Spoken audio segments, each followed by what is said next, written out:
சங்கீதக்காரன் சொல்றான் பாருங்க, கர்த்தரை நான் எப்போதும் என் கண்களுக்கு முன்பாக நிறுத்துகிறேன். எத்தனை பேர் கண்ணுக்கு முன்னால கர்த்தரை நிறுத்துறீங்க? பிரச்சனை நிறுத்தாதீங்க, கர்த்தரை நிறுத்துங்க.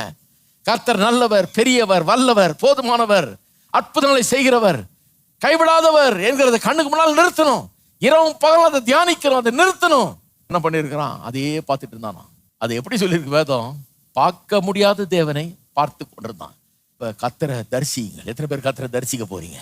வசனத்தின் மூலமாய் காணுங்கள், விசுவாச கண்களால் காணுங்கள். அவர் நல்லவர் என்பதை காணுங்கள், மகத்துவமானவர் என்பதை காணுங்கள், அற்புதர் என்பதை காணுங்கள், சமுத்திரத்தை ரெண்டா பிளக்கிறதை காணுங்கள், வானத்திலிருந்து மன்னாவை பொழிகிறதை காணுங்கள், கற்பாறையிலும் தர தண்ணியை வர பண்ணுகிறவர் என்பதை காணுங்கள், முடவனை நடக்க செய்கிறவர், பார்வையற்றவனுக்கு பார்வையை கொடுக்கிறவர், செத்தவனை கூட எழுப்புகிறவர் என்பதை காணுங்கள். அவரால் செய்யக்கூடாத காரியம் ஒன்றுமில்லை என்பதை காணுங்கள். உங்கள் கண்கள் காணட்டும். 90 வயசு பெண்ணுக்கும் 100 வயசு ஆம்பளைக்கும் உள்ள தர்றவர் என்பதை காணுங்கள். இதை வச்சு தரிசியுங்கள்.